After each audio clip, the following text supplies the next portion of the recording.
गुरुर्ब्रह्मा गुरुर्विष्णु गुरुर्देवो महेश्वरा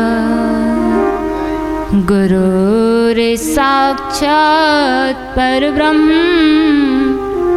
तस्मै श्री गुरुवे नमः। सच्चिदानंद रूपाय विश्वोत्पत्त्यादिहेतवे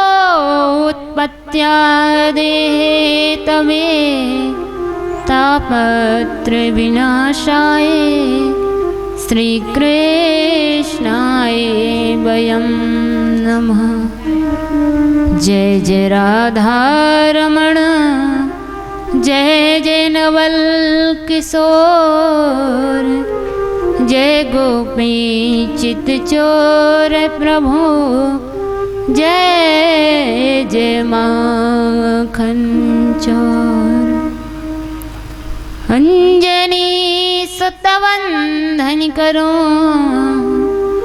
महावीर बलवंत करी साहे रघुवंश की वीर हमेशा रहे संग वीर हमेशा रहे संग सदा दीनन हितकारी सीता की सुध लई वीर गढ़ लंक चराई।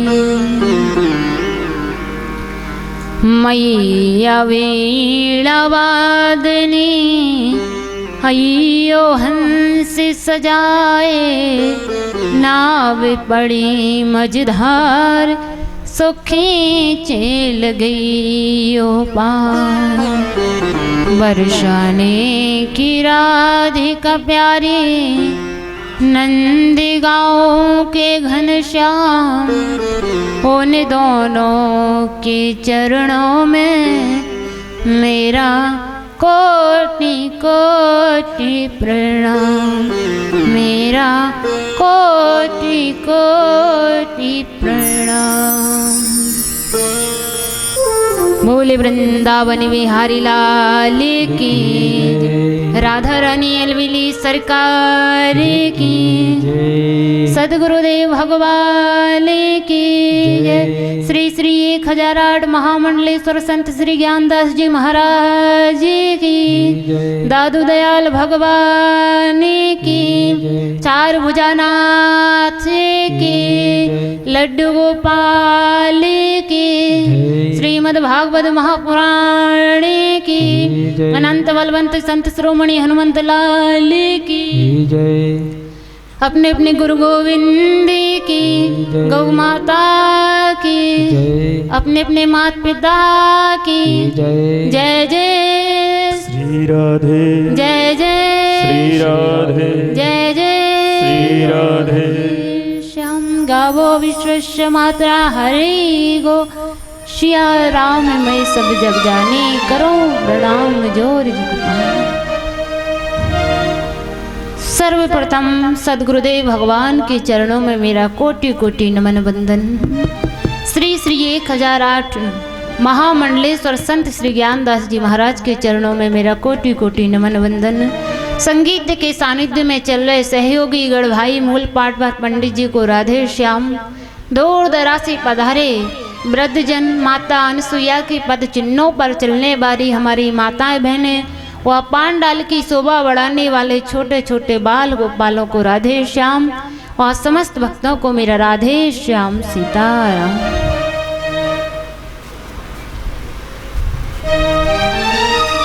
आज कथा का 6वां दिवस है यानी कि 6वां दिन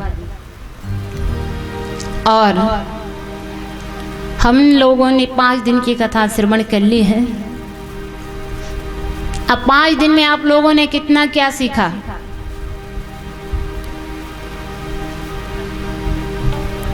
आज भगवान की आगे की लीलाएं और आपके मध्य में कुछ झांकियाँ आएंगी, जैसे रास महारास भगवान श्री कृष्ण के विवाह की।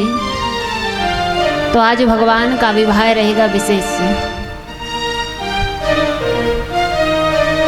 भगवत प्रेमियों, कल हमने कथा को विश्राम दिया था गोवर्धन पूजा पर। अब तो वैसे भी याद रहेगा क्योंकि चौथे दिन से तो सबको याद रहता है। आज भी रहेगा, सब कह देंगे भगवान के विवाह पर। तो आइए कथा में प्रवेश करने से पहले कुछ क्षण मन और वाणी को पवित्र करने के लिए हरिनाम संकीर्तन, उसके बाद जैसी हरि की इच्छा होगी वैसे हम सभी कथा में प्रवेश करेंगे। बोली वृंदावन बिहारी लाल के जय हो।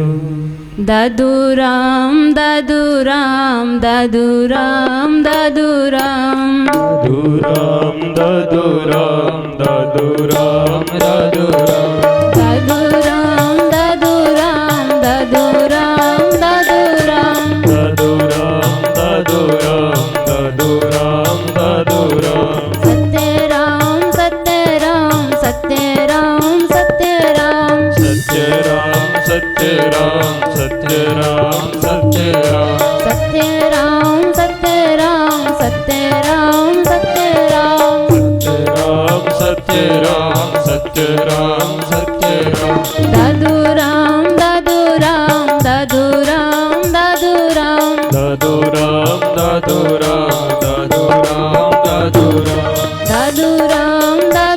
राम दादू राम दादू राम दादू राम दादू राम दादू राम दादू राम दादू राम सत्य राम सत्य राम सत्य राम सत्य राम सत्य राम सत्य राम सत्य राम सत्य राम सत्य राम सत्य राम सत्य राम सत्य राम सत्य राम सत्य राम सत्य राम सत्य राम दादू राम दादू राम दादू राम दादू राम दादू राम दादू राम सत्य राम सत्य राम दादू राम दादू राम दादू राम दादू राम दादू राम दादू राम सत्य राम सत्य राम बोली दादू दयाल भगवान की जय हो।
दादू राम दादू राम दादू राम दादू राम सत्य राम सत्य राम सत्य राम सत्य राम दादू राम दादू राम दादू राम दादू राम सत्य राम सत्य राम सत्य राम सत्य राम सत्य राम सत्य राम सत्य राम सत्य राम दादू राम दादू राम दादू राम दादू राम सत्य राम सत्य राम सत्य राम सत्य राम दादू राम दादू राम दादू राम दादू राम दादू राम दादू राम दादू राम दादू राम सत्य राम सत्य राम सत्य राम सत्य राम दादू राम दादू राम दादू राम दादू राम दादू राम सत्य राम सत्य राम सत्य राम